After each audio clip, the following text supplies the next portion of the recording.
Perbedaan penentuan awal bulan Ramadan memang kerap kali terjadi, termasuk di Indonesia. Pemerintah biasanya akan menggelar sidang isbat. Sidang tersebut dilakukan untuk musyawarah oleh Kementerian Agama serta pakar di bidang astronom dan instansi terkait lainnya. Mereka berdiskusi untuk membahas penentuan awal bulan Ramadan.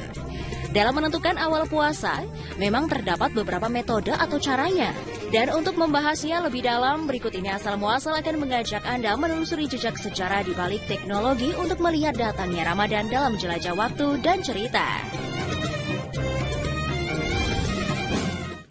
Pemirsa Asal Muasal, metode penentuan awal bulan Ramadan umumnya dilakukan dengan dua cara, yaitu dengan metode ruqyat dan metode hisab.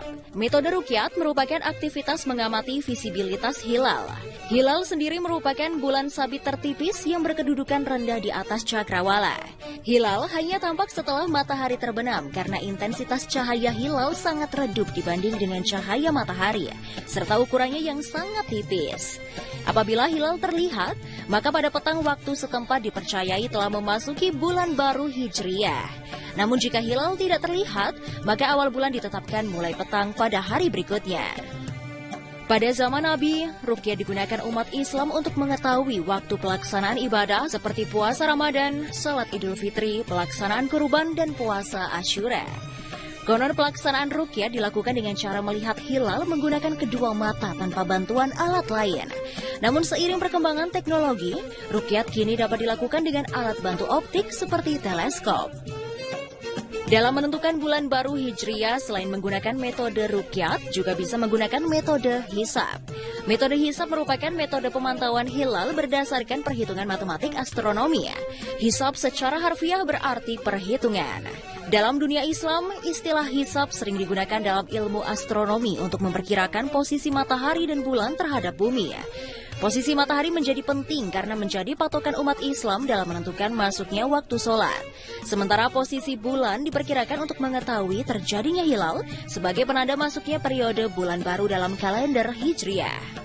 Dari dua metode dasar tersebut, berikut beberapa kriteria yang digunakan sebagai penentuan awal bulan pada kalender Hijriyah, khususnya di Indonesia.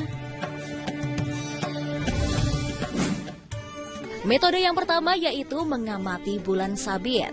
Metode ini dikenal juga dengan istilah ruqyatul hilal. Aktivitas pengamatan atau observasi ini biasanya dilakukan dengan mata telanjang ataupun dengan bantuan alat optik untuk menetapkan jatuhnya awal bulan baru dalam penanggalan Hijriyah. Pengamatan dilakukan terhadap visibilitas bulan sabit di kaki langit yang tampak pertama kali setelah terjadinya matahari terbenam menjelang pergantian bulan. Apabila hilal berhasil dilihat, umat Islam sudah bisa menjalankan ibadah sholat tarawih pada malam itu. Akan tetapi apabila hilal tidak berhasil dilihat atau karena terhalang, maka wajib menggenapkan bilangan bulan menjadi 30 hari, yang artinya puasa dimulai lusa. Yang kedua dengan metode melihat pasang surut air laut. Ini jadi salah satu pendapat unik dan menarik dalam penentuan awal bulan Ramadan. Pasang surut air laut adalah gejala fisik berupa naik turunnya permukaan laut yang berulang dalam periode tertentu. Fenomena ini terjadi karena adanya gaya tarik benda-benda angkasa, terutama matahari dan bulan terhadap massa air di bumi. Oleh karena itu, pasangnya air laut yang tertinggi dipercaya terjadi ketika munculnya ijtimak atau bulan baru.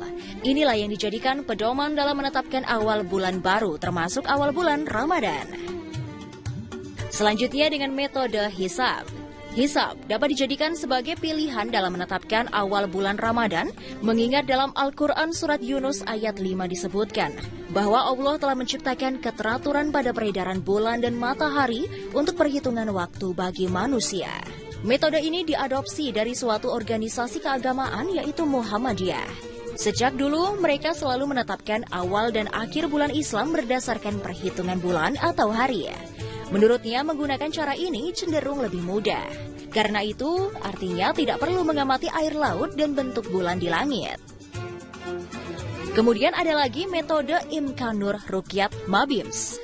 Ditetapkan berdasarkan musyawarah Menteri-Menteri Agama Indonesia, Brunei Darussalam, Malaysia, dan Singapura.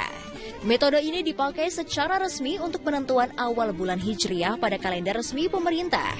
Secara bahasa, Imkanur Ruqyat adalah mempertimbangkan kemungkinan terlihatnya hilal. Secara praktis, Imkanur Ruqyat dimaksudkan untuk menjembatani metode ruqyat dan metode hisab. Prinsip metode ini adalah awal bulan dalam kalender Hijriyah terjadi jika saat matahari terbenam dan ketinggian bulan di atas cakrawala minimum 2 derajat, serta jarak lengkung bulan matahari minimum 3 derajat. Ataupun pada saat bulan terbenam, usia bulan minimum 8 jam, dihitung sejak ijtimat keluarnya bulan baru. Berikutnya metode perhitungan Jawa. Perhitungan ini juga dikenal dengan istilah hisab aboge. Perhitungan ini merupakan sistem perhitungan pertama kali yang digunakan di Indonesia. Hal itu dikarenakan adanya upaya interelasi agama Islam dengan budaya Jawa. Sebelum Islam masuk ke Indonesia, di Pulau Jawa pernah berlaku sistem kalender Hindu, yaitu sistem kalender berdasarkan peredaran matahari mengelilingi bumi. Namun, sejak masuknya Islam dipadukanlah dengan kalender Hijriyah.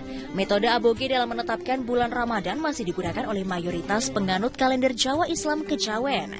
Keadaan ini membuat perhitungan awal Ramadan sering berbeda dalam penetapan awal bulan dengan pemerintah maupun organisasi Islam lainnya.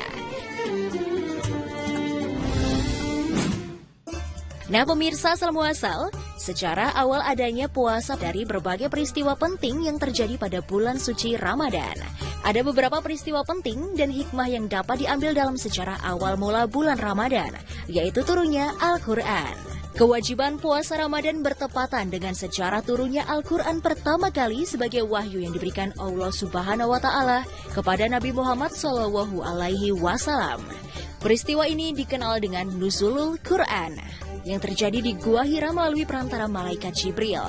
Ketika itu, Malaikat Jibril membacakan wahyu pertama, yaitu surat Al-Alaq ayat 1-5.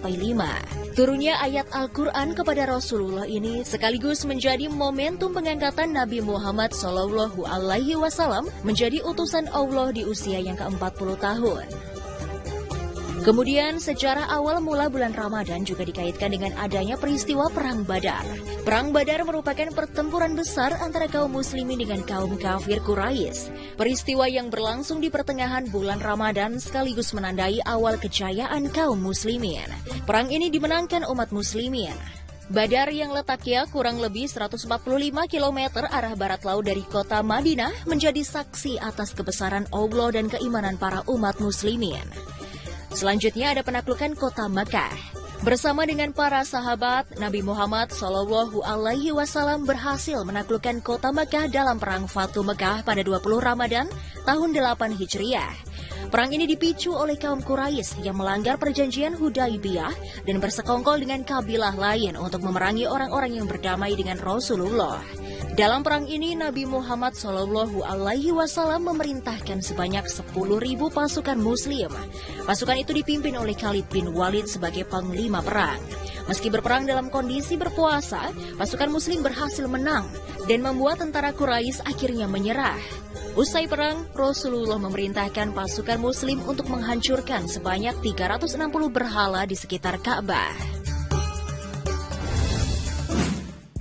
Nah pemirsa, itulah beberapa metode dalam menentukan awal bulan Ramadan, serta sedikit sejarah mengenai awal mula bulan Ramadan. Semoga informasi ini dapat bermanfaat dan menambah iman Islam kita ya pemirsa.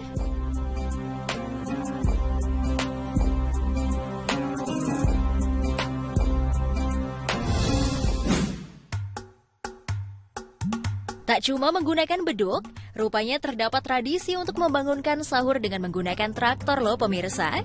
Wah, seperti apa ya informasinya? Jadi tetap di Asal Muasal.